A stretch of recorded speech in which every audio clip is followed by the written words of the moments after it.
राजधानी दिल्ली में विधानसभा चुनाव के लिए घमासान मचा हुआ है। जहां एक तरफ आम आदमी पार्टी सत्ता में आने के लिए बड़े बड़े दावे कर रही है, तो वहीं कांग्रेस भी 2500 रुपये हर महीने देने का ऐलान कर चुकी है। तो वहीं भाजपा भी पीछे नहीं है। इसी बीच दिल्ली के छोटे छोटे राजनीतिक दल भी अपना दमखम दिखाते नजर आ रहे हैं। आज जोरबाग की BK दत्त कॉलोनी में भारतीय लिबरल पार्टी के कार्यालय पर कई राजनीतिक दलों की बैठक हुई। इस बैठक में भारतीय लिबरल पार्टी, राष्ट्रीय लोक जनशक्ति पार्टी, पीस पार्टी, भारतीय महासंघ पार्टी, नेशनल यूथ पार्टी, इंसाफ पार्टी, भीम सेना पार्टी आदि 7 पार्टियों का एक साथ बड़ा गठबंधन बनाया गया। इस गठबंधन का नाम दिल्ली भागीदारी अलायंस रखा गया। पार्टी के सभी नेताओं ने ऐलान किया कि हमारा दिल्ली भागीदारी अलायंस दिल्ली में 70 सीटों पर चुनाव लड़ेगा और दिल्ली में निकम्मी सरकारों को हराने का काम करेगा। दिल्ली में फ्री की रेवड़ी अब नहीं चलने वाली। दिल्ली की जनता इन धोखेबाजों को पहचान गई है। अब नए विकल्प के साथ दिल्ली भागीदारी अलायंस के प्रत्याशियों को जिताकर दिल्ली भागीदारी अलायंस की सरकार बनाएगी और बदलाव करेगी। जब हमारे संवाददाता ने दिल्ली चुनाव पर और दिल्ली भागीदारी अलायंस के कई नेताओं से बातचीत की, तो आइए सुनाते हैं क्या कुछ कहा इन सभी ने इस रिपोर्ट में। दिल्ली में विधानसभा चुनाव को लेकर बड़ा घमासान मचा हुआ है। कई ऐसी वीडियोस वायरल हो रही हैं और कहीं पूर्वांचलियों को लेकर भी बवाल मचा हुआ है। इसी बीच हमारे साथ तो ऐसी शख्सियत है RLJP के दिल्ली प्रदेश अध्यक्ष आनंद कुमार जी, और आज 7 पार्टियों को लेकर एक बड़ा गठबंधन बना है। गठबंधन का क्या नाम है और किस तरीके से ये गठबंधन चुनाव लड़ेगा और क्यों इस गठबंधन को बनाना पड़ा, बातचीत करेंगे। सर, आज 7-8 पार्टियों का मिलाकर गठबंधन बना है, क्या कुछ कहेंगे, क्यों बनाना पड़ा है गठबंधन और कितना मजबूती के साथ? आज दिल्ली के अंदर अभी तो हम 7 पार्टियों ने मिलकर एक महागठबंधन की तैयारी की है और हमारे पास राष्ट्रीय लोक जनशक्ति पार्टी के हमारे राष्ट्रीय अध्यक्ष माननीय श्री पशुपति कुमार पारस जी, जो कि देश के अंदर फूड प्रोसेसिंग मंत्री रहे, और हमने दिल्ली में 70 के 70 विधानसभा पर अपने प्रत्याशी उतारने की घोषणा की है। उसके अंदर हमारे 7 पार्टियों के सहयोगी दल हैं, जो कि सभी अभी तक निरपक्ष काम कर रहे हैं और ऐसे कैंडिडेट मजबूत उतारेंगे जो कि अपने चाहे सरकार किसी की भी हो, जो कि हम लोगों को बोलना पड़ता है कि जिसकी सरकार होती है उसी के अगेंस्ट बोलना पड़ता है। किंतु कोई भी अगर इसमें गलत, जो कोई भी पार्टी चाहे केंद्र का हो चाहे स्टेट का हो, हम उनका जो है बिल्कुल हनन करेंगे और उनकी बातों पर बिल्कुल भी हमारे राष्ट्रीय लोक जनशक्ति पार्टी और तमाम हमारे साथी उसका खंडन करेंगे।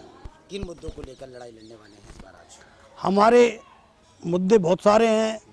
जैसे लोग करते हैं, कोई अपने 21 रुपये देंगे, कोई कहते हैं 2500 रुपये देंगे। हम कहते हैं कि हम किसी को कुछ नहीं देंगे। हम जितनी भी महिलाएं हैं सबको आत्मनिर्भर बनाएंगे, सबको रोजगार देंगे, सबको छोटे छोटे लघु उद्योग बना के देंगे। हमारे युवाएं जो आज आपने देखा होगा बड़े MA BA AA मैं समझता हूँ कि JNU के बच्चे आज ऐसे नशे के आदी हो चुके हैं क्योंकि उनके पास रोजगार नहीं है, और उनको बचाने के लिए हम लोग दिल्ली में पूरे रोजगार देने की पूरी योजनाएं बनाएंगे और सभी को रोजगार देंगे, जिसमें कि युवा, महिलाएं या किसी भी प्रांत का हो या किसी भी उसका वर्ग का हो, हम सबको सामान्य दर्जा दें। ये पार्टी कब प्रत्याशियों की घोषणा करेगी? ये प्रत्याशी की घोषणा हम लोग कल कर दें, कुछ कल करेंगे, कुछ परसों कर देंगे। और हमारे पास 91 लोगों की हमारे पास लिस्ट आ चुकी है, जिसमें हम लोग इसमें थोड़ी सी छटपटी करेंगे, कुछ आदान प्रदान करेंगे और 70 हम कल से हम शुरू कर देंगे, जो कि हमने कल अपने केंद्रीय कार्यालय 18 नंबर में भी कल PC बुलाई है। इस गठबंधन को लेकर जनता से क्या कहेंगे, दिल्ली की जनता से विधानसभा चुनाव को? जनता से हम इस गठबंधन को लेकर ये कहेंगे सतर्क रहें और अपने बहुमूल्य जो वोट है उसका सदुपयोग करें और देखकर उसको वोट डालें। जो आपके अगर ऐसी नीतियाँ, गलत नीतियाँ वालों को वोट ना दें, साफ सुथरे आदमी को वोट दें और काम करने वालों को वोट। दिल्ली में विधानसभा चुनाव को लेकर घमासान मचा हुआ है, जहां एक तरफ तमाम पार्टियां आरोप प्रत्यारोप कर रही हैं। पार्टी को लेकर कई वीडियोस वायरल हो रही हैं, चाहे पैसे देने को लेकर और चाहे पूर्वांचलियों को लेकर बवाल मचा हुआ हो। इसी बीच कई ऐसे दल हैं जो एक बड़ा गठबंधन बनाने की कोशिश कर रहे हैं और दिल्ली में चुनाव लड़ने की कोशिश कर रहे हैं। हमारे साथ बीएलपी पार्टी है जिसके राष्ट्रीय अध्यक्ष हमारे साथ मुनीष जी हैं, जिनको मैं पहले भी आपसे मिलवा चुका हूं। वो नई दिल्ली से प्रत्याशी भी हैं और आज उन्होंने 7 पार्टियों को मिलाकर एक बड़ा दल बनाया है। क्या नाम है उस दल का, ये जानते हैं और क्यों जरूरत पड़ी इस दल को बनाने की।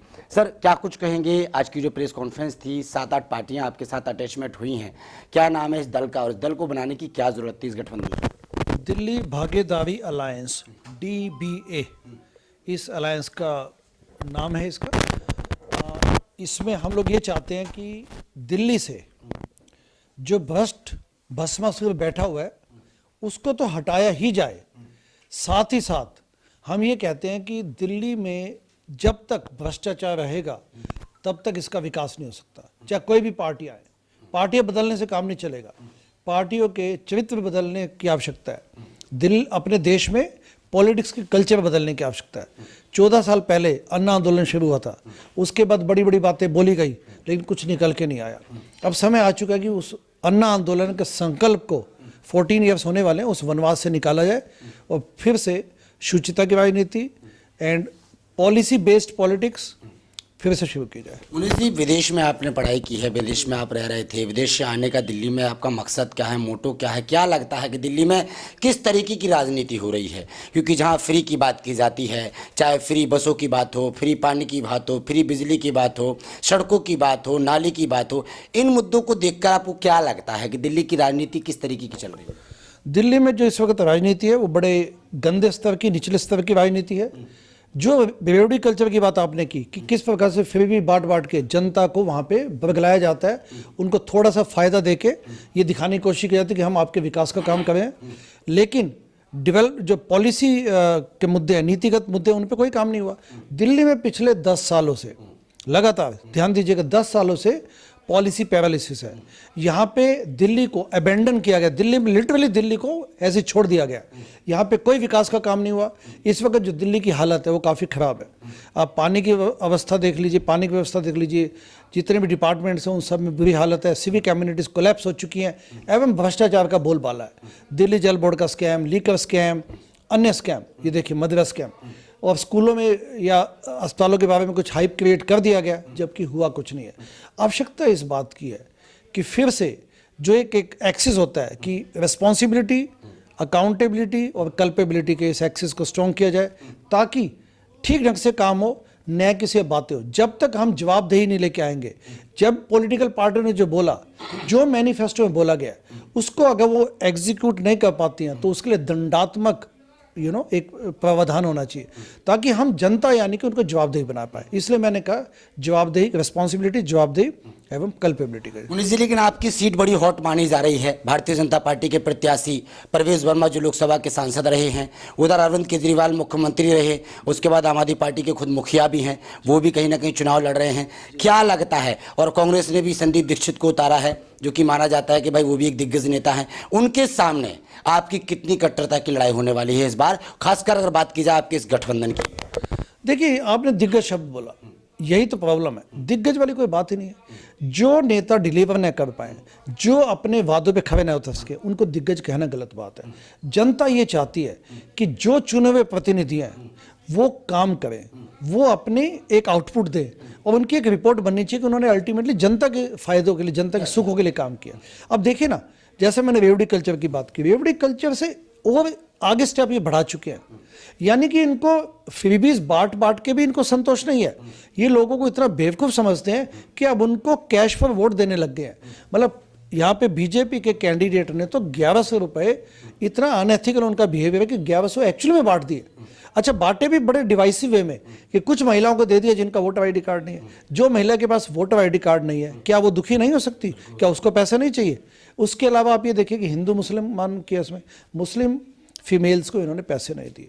कुल मिला के जो गर्त में जाने वाली पॉलिटिक्स है, ये उसका जीता जागता उदाहरण है। ये मैकियावेलियन पॉलिटिक्स होती है। किसी भी प्रकार से हम लोग अपने गंतव्य को प्राप्त करें, मिशन को प्राप्त करें, ये इस किस्म की पॉलिटिक्स है। क्या लगता है, बदलाव करेगी दिल्ली की जनता इस बार? बड़ा पेचीदा चुनाव होने वाला है और आपका गठबंधन भी कहीं ना कहीं 7 पार्टियों को लेकर खड़ा हो गया है। चोरों के बादशाह अरविंद केजरीवाल इस वक्त he is ready to be defeated. मैं आपको नई दिल्ली विधानसभा में आप बैठे हैं इस वक्त, मैं भी यहाँ पे हूँ। पिछले 6 महीने से हम लगातार यहाँ पे ग्राउंड कैंपेनिंग किए जा रहे हैं, लगातार हमने पब्लिक कनेक्ट किया। अभी भी हम सुजान सिंह पार्क में गए हुए थे। लोग वहाँ पे, उनको जब ये समझ आता है कि यहाँ पे एक ऐसा व्यक्ति आया हुआ जो यहाँ पे खड़ा है, वो वापस यूएसए से वापस आया, उसके पास मिशन है, तो हमारा लोग स्वागत करते हैं। हमारे पास इन जो बाहुबली लोग हैं, जो ये प्रचंड गंदी राजनीति के उदाहरण है, उसको जनता बदलने को बिल्कुल तैयार है। आप ये देखिए, जब यहाँ पे सांप कुचला जाएगा, सांप, तो बाकी 69 सीटों पे बदलाव ऑटोमेटिकली आएगा। इस संयुक्त प्रेस वार्ता के अंदर आए हुए मेरे तमाम सम्मानित साथियों का हार्दिक अभिनंदन है। आप लोगों के मीडिया के माध्यम से जितने भी इश्यूज हैं दिल्ली की जनता तक और देश की जनता तक पहुंचते रहे हैं समय समय पर। आज ये प्रेस वार्ता दिल्ली विधानसभा चुनाव 2025 जो 5 फरवरी को प्रस्तावित है और निर्धारित है चुनाव आयोग की तरफ से, उसको लेकर के ये आयोजन आज इस प्रेस वार्ता का किया गया है। ये प्रेस वार्ता उसी रेफरेंस में है। 30 जून 2024 को हमने एक बहुत बड़ा सम्मेलन किया था, जिसके अंदर हमने ये प्रस्ताव पास किया था कि दिल्ली की सभी 70 विधानसभाओं पर हम वर्तमान सरकार के खिलाफ आवाज उठाने के लिए और वोट की चोट की कीमत बताने के लिए दिल्ली की सभी 70 विधानसभाओं पर हम प्रत्याशी खड़े करेंगे। आज मुझे बताते हुए बड़ा हर्ष हो रहा है कि इस कड़ी के अंदर हमारे 8 राजनीतिक दल इस मुहिम में शामिल हुए हैं और हम 5 फरवरी 2025 के चुनाव के लिए दिल्ली की सभी 70 विधानसभाओं पर अपने प्रत्याशी खड़े करेंगे चुनाव लड़ने के लिए। और जो बैनर है जो आप पीछे देख रहे हैं, दिल्ली भागीदारी अलायंस, हम सब लोगों ने आपस का ये तालमेल है, साझा मंच है, जिसके माध्यम से हर पार्टी का कैंडिडेट एक विधानसभा से चुनाव लड़ेगा और आपस में हम उस तरीके से कोऑर्डिनेशन करेंगे कि एक विधानसभा से हमारा एक ही कैंडिडेट रहे और बाकी विधानसभाओं पर हम अपने कैंडिडेट को जितनी भी यथास्थिति संभव मदद है, हम एक दूसरे के सब लोग सही